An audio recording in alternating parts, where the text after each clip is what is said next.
Ce fut à la Pentecôte que l'Église prit corps sur la terre, lorsque le Saint-Esprit fut répandu en réponse à l'élévation en gloire du Fils de Dieu et de son accession au trône céleste. Aussi, ce qui a été fait dans le ciel doit avoir sa contrepartie dans notre cœur. Le premier pas étant de reconnaître en nous les droits souverains de Dieu. C'est la base fondamentale pour l'œuvre du Saint-Esprit. Cette intronisation dans notre être intérieur du Fils de Dieu en réponse à une œuvre de justice lui permet d'entrer en jouissance de ses droits et de réaliser son intention éternelle, celle d'avoir un peuple tout à son image, qui soit la révélation de lui-même. Romains 8, 29. La croix demeure à jamais le fondement de toute l'œuvre de Dieu. Elle met fin au scandale d'une profonde injustice concernant l'ancienne création déchue. Elle permet au Dieu vivant et plein d'amour le recouvrement de ses droits dans ses créatures. La croix vécue intérieurement dans son principe conduira à l'expérience de la vie dans l'esprit, et l'esprit à l'Église, laquelle, dans la pensée éternelle de Dieu, est un vase crucifié et ressuscité, non seulement selon la doctrine, mais dans une expérience réelle et pratique. Voyons la déclaration du Seigneur lors de son baptême dans le Jourdain. Il est convenable que nous accomplissions ainsi toute justice. Matthieu 3,15. Cette justice touche à deux aspects. D'une part, à la restitution de la place centrale et souveraine de Dieu. D'autre part, au jugement et à la condamnation de notre nature déchue.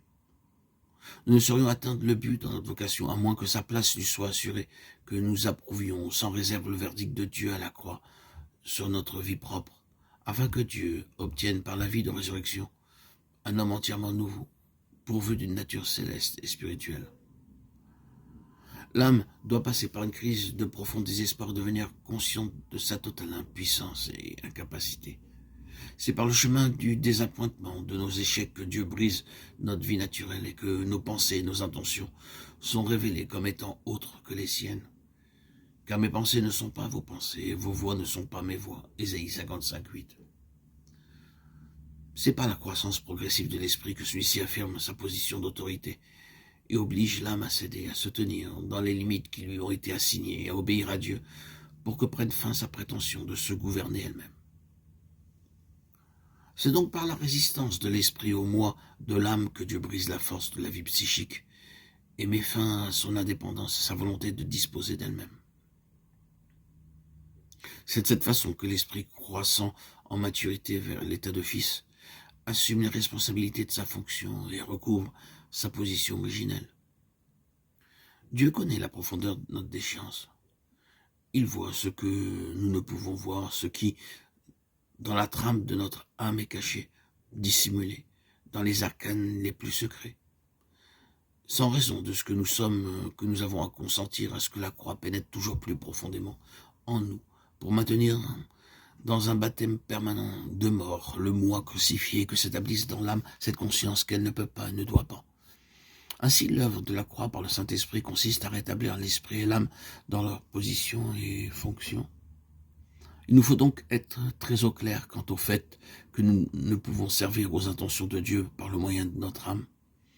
Elle demeure l'organe auxiliaire pour transmettre aux hommes les choses révélées dans l'esprit, l'organe supérieur, le sanctuaire où demeure l'Esprit de Dieu, la voix de Dieu. Nous voyons donc l'importance de discerner l'intention rédemptrice de Dieu dans et par la croix, celle de séparer deux organes différents dans leur position et leur fonction. L'esprit, siège de la vie divine, l'âme, siège de la vie naturelle. Tant que cette division n'est pas perçue comme l'une des conditions fondamentales pour connaître en expérience notre union vivante avec Christ ressuscité et glorifié, le dessein éternel pour lequel nous avons été rachetés ne saurait être réalisé. Avec la crise profonde par laquelle nous avons à passer, celle où l'épée, la pierre tranchante de Gilgal, atteint jusqu'à la division de l'âme et de l'esprit, nous arrivons à reconnaître l'âme de l'esprit, condition qui rend possible la vie vécue dans l'esprit. Car la parole de Dieu est vivante et efficace, plus tranchante qu'une épée quelconque à deux tranchants, pénétrante jusqu'à partager âme et esprit, jointure et moelle. Elle juge les sentiments et pensées du cœur. Hébreux 4:12.